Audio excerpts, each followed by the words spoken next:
Welcome to Healthy Mind, Healthy Life, the show where we explore the real practical things that help us feel more whole, more grounded, and more genuinely well in our everyday lives. I'm your host Archita, and today's guest is Peg Guilfoyle, writer, observer, and author of the brand new book An Eye for Joy, Noticing the Good World Everywhere, published by Sea Crow Press, which has earned five-star reader reviews on Amazon and praise from voices like Rev. Victoria Safford and Sue Scott of A Prairie Home Companion. Today, we are talking about everyday joy, what it actually is, why it matters for our mental health and our sense of being alive, and how the simple practice of paying attention can genuinely change you from the inside out. So, Peg, welcome to the show, and I am so delighted that you're here today. And I'm delighted to be in conversation with you. Hello, hello. Yeah. Like before we open everything up, I want to start with something from your prologue that, really stayed with me. So you used to ask your children at the dinner table, tell me one thing you saw or heard or thought or learned today that was beautiful or funny or interesting or new. And that is such a tender and intentional thing to do. So where did that instinct from for you? So were you raised with that kind of noticing, or did you have to find your way to it yourself? I think people find their own way. I think you have to find your way to it, Archita. Um, and it's partly, for me, it was partly a maternal instinct. It was partly an inquiring instinct. I wanted to hear from them, and I also I wanted a way to encourage them to talk to me, which is again a kind of maternal instinct. I wanted the I wanted them to learn a kind of perception. I wanted the beautiful or funny or interesting or new things to kind of pop out from the background, surrounded by a little bit of a glow, a little buzz, and lodge themselves in their consciousness. I didn't want them to miss all the wonderful details that are enmeshed in the everyday, and I don't want to miss them either. And so this book is the result of me saying to myself, sometimes multiple times a day, come on, universe, show me one thing.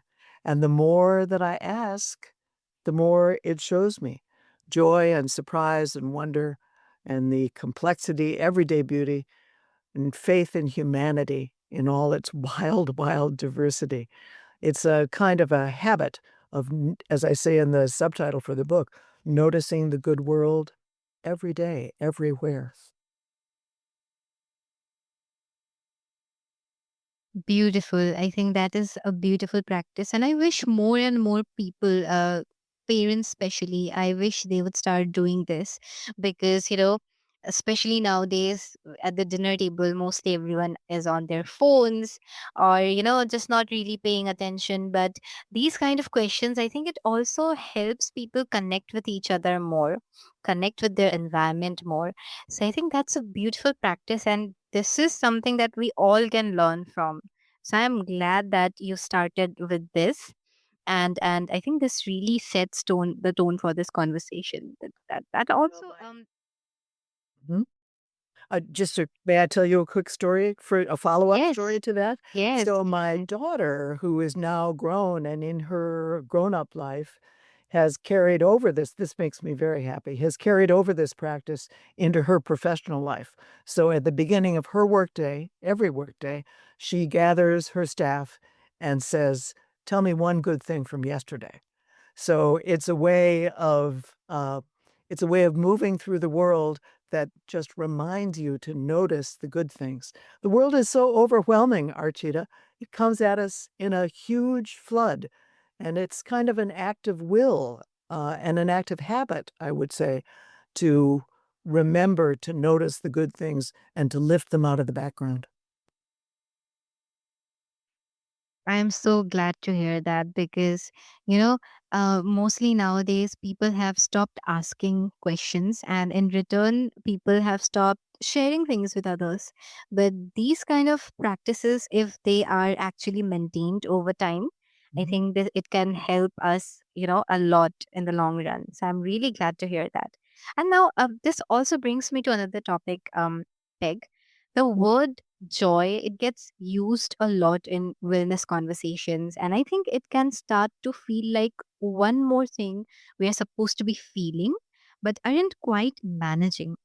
And there's also a misconception I sense around joy, that it somehow, you know, is a mood, a personality trait, or something that happens to lucky people in good circumstances.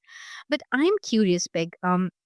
What is the most common misunderstanding about joy that your book gently pushes back against? And what would you want people to understand about what joy actually is before they even read the first page? That's a very good question. What I would say about that is that the book is about everyday joy, but the premise of the book is that the world is full of joy. It's full of joy. You have to do this conscious act of will to notice it and elevate it and illuminate it. But these little moments of humor or beauty or wonder that can come out of Oh, they come out of the arts, they can come out of history, they come out of curiosity, whatever they come out of. For me, establishing noticing the good world as a habit has primarily to do with people. It's the it's the connection between people that remind us that these little human interactions, no matter how small they are, no matter how sporadic they are, maybe it's somebody that you just talk to for a minute, somebody you observe, these are the things that knit the world together and remind us that the world is difficult always, but it is also beautiful and bracing and bright. And people, um, hmm, the human interconnections are what remind us that it's all one humanity, and that I think is a habit, and in a way it's a strategy. So I have met with a woman who her catchphrase is joy is a strategy. It's a choice. It's something that you choose to do every day. Mine is a little bit different. Mine is joy is everywhere. You have to notice it. And then more you notice it, in my opinion, the more you notice it, the more you see it. I think that's definitely true. And there's this big misconception around joy, that it is innate, that some people are just made to feel joyous. But I think joy is something that can be made by your own. It needs to be made by your own, I think. It can be found in things around you only if you start paying attention. So it's really important that people develop that habit. And what you just described, it made us realize that joy is less a feeling that arrives and more a capacity that opens. And noticing is the practice that keeps it open. And that reframe feels really important, especially for people who have been waiting for joy to show up rather than training themselves to actually see it. So I'm glad that you shared that with us, Joy. And uh, also another point, I think we live in a world that is genuinely hard in many ways, and I think a lot of thoughtful caring people feel a quite tension between wanting to be present to beauty and feeling like it's somehow naive or irresponsible to focus on joy when so much is difficult in life. So what are the deeper roots of that tension, and what does your book say to the person who wants to feel more joy but keeps talking themselves out of it? I think that there are, um, hmm, yes, the world is difficult. The world is full of difficulty. But it is my strong contention that the world is also full of beauty when you notice it, and that you can teach yourself to do that. And it doesn't have to be the big things, Archita. You can see um, in a more recent essay, for example, I was walking through a downtown park not long ago. I sat down on a bench. It was a sunny morning. There was hardly anyone in the park. And I saw a woman who was walking down the path toward me. She had big headphones on, and she was singing. She was singing aloud, some song that I'd never heard before. And she was kind of boogieing down the path and singing at the top of her lungs, and I will say that the song was a little on the bawdy side, and I looked at her and I thought, "Wow." You are having a morning. You go, girl." And she was having such a wonderful day. So I quickly, in my little notebook, I quickly wrote down some of the lyrics from the song so that I could go back and figure out what song she was singing. And then I wrote an essay about it wasn't we caught, our eyes caught each other. It wasn't a 3-second contact. And yet I was on the bench and she was walking by singing a joyous song, and we shared just a tiny, tiny moment together, and, that was a moment of human connection. That sounds lovely. And that's one of the prime examples that if you really look for joy, you'll find it everywhere around you. And I think the problem with most of people from today's generation is that they feel guilty of, wanting to feel joy when they feel that so much is happening in the world, so much wrong is happening. But that is the thing, if there is so much wrong happening in the world, you have to find your own happiness. So, what I love about what you shared is, how honest it is. And we're not asking people to pretend that things are fine. Yeah, you're asking them to widen their lens so that what is good and what is hard can both be true at the same time. And that kind of emotional spaciousness is actually very sophisticated form of mental health. And it's a, it's something that is, I would argue, life-sustaining. It is nourishing to the spirit, and even when the world is difficult, or I would even say especially when the world is difficult, it's more important than ever to take these little gemstones and make sure that you see them and you hold them in your heart.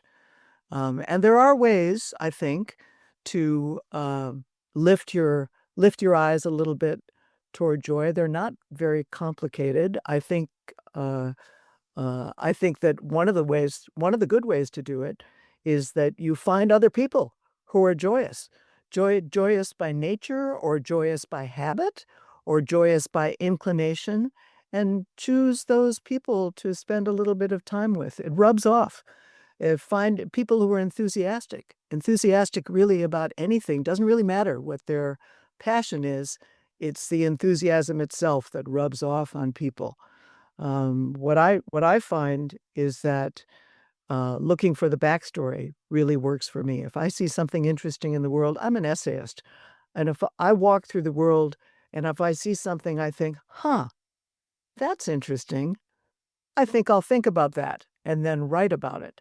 So the backstory is works really well for me. Another good way to do it is to uh, revisit some passions that you might have had earlier in life, and I think when you do that, it's like it's like a campfire where the embers are kind of glowing. If you go back to that campfire and blow on it a little bit, I think that passion can be reignited.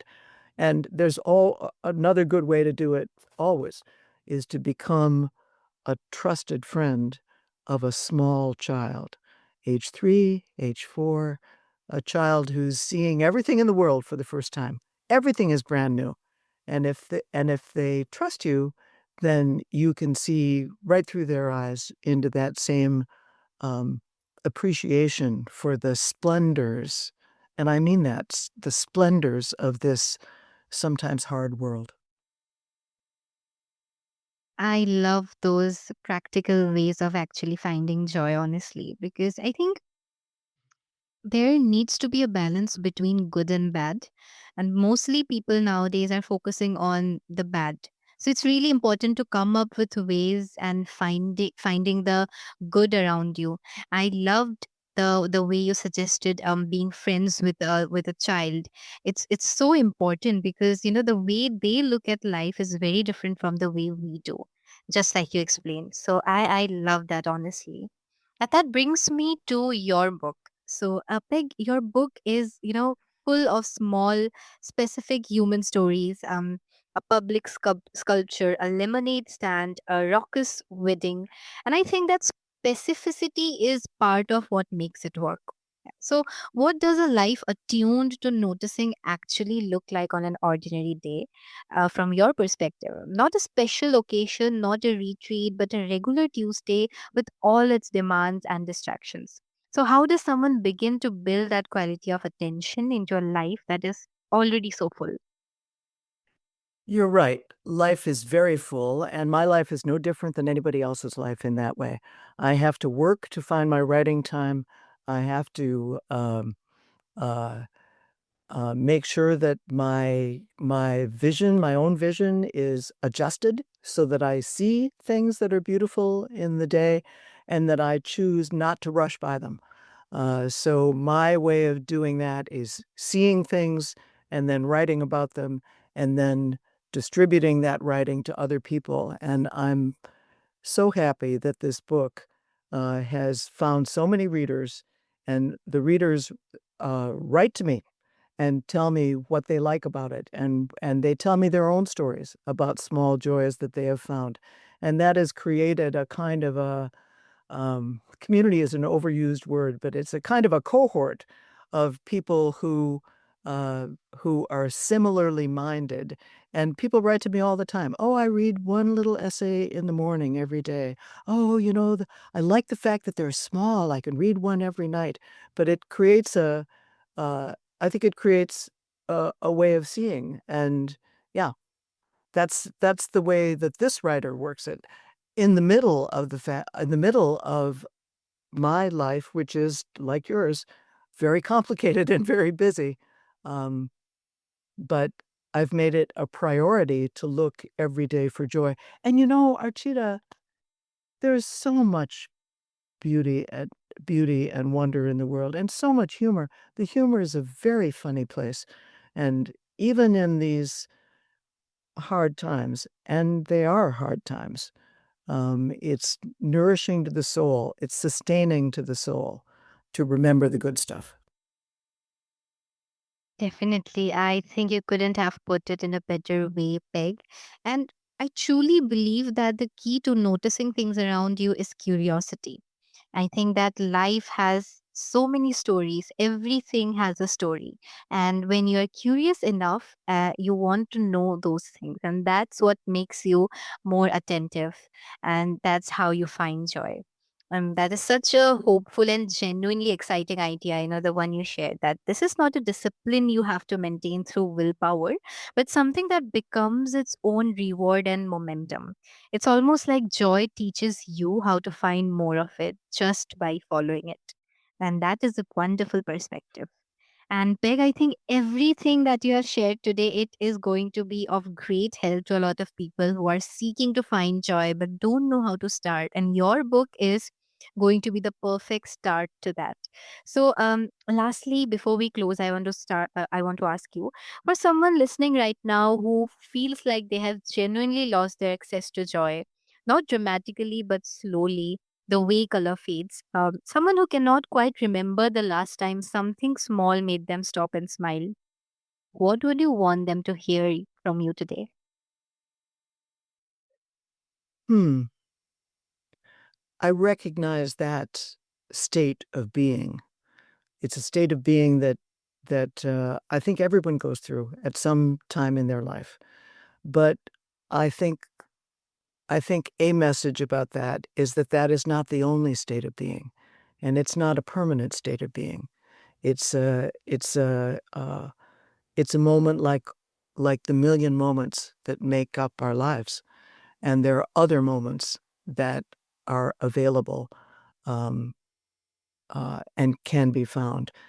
I think there are many, many ways to try to see the beauty in life, and to one of the ways is to talk with other people and ask them, and that has to do with courage and being willing to open up about what's going on with you and what's going on with other people. And I think that we find, as I've said, that it becomes a habit, and they can be I repeat with emphasis, it can be a very small thing. It doesn't have to start out with an enormous wave of joy. It can be a small thing that you see, that you put in your heart, and once you put it in your heart, it's available for you to draw, like a little, let's see, bank account is not the right metaphor, but like a little account that you have that's available for you to draw on. Does that make sense? It makes a lot of sense, and I believe this is something a lot of listeners needed to hear today. So thank you so much for sharing that. I love how practical and grounded those advice are, because you're not asking the listeners to change their lifestyle, change their habits. You're just asking them to take that very first step, which is the most important one.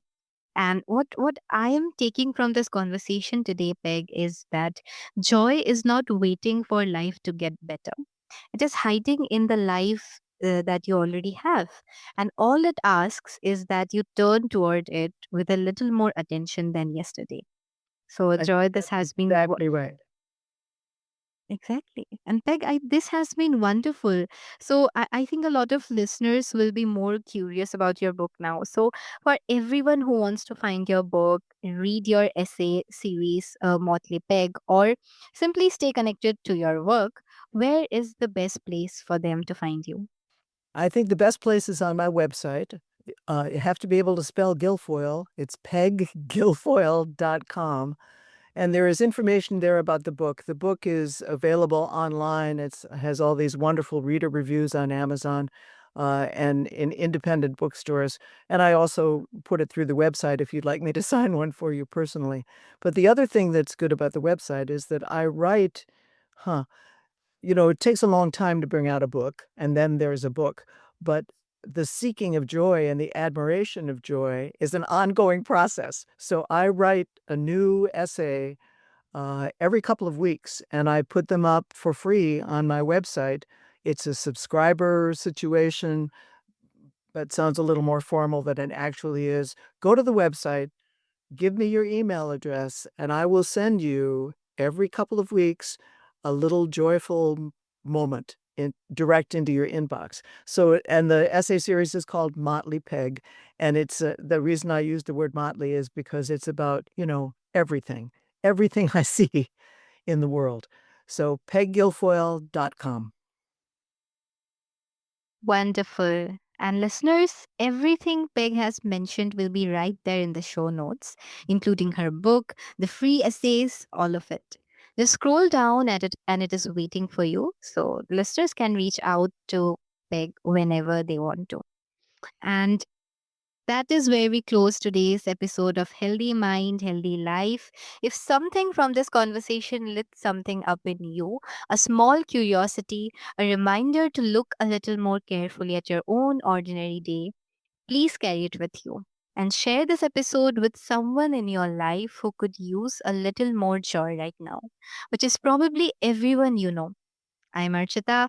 Thank you for being here. Until next time, keep noticing the good world is everywhere. You just have to look.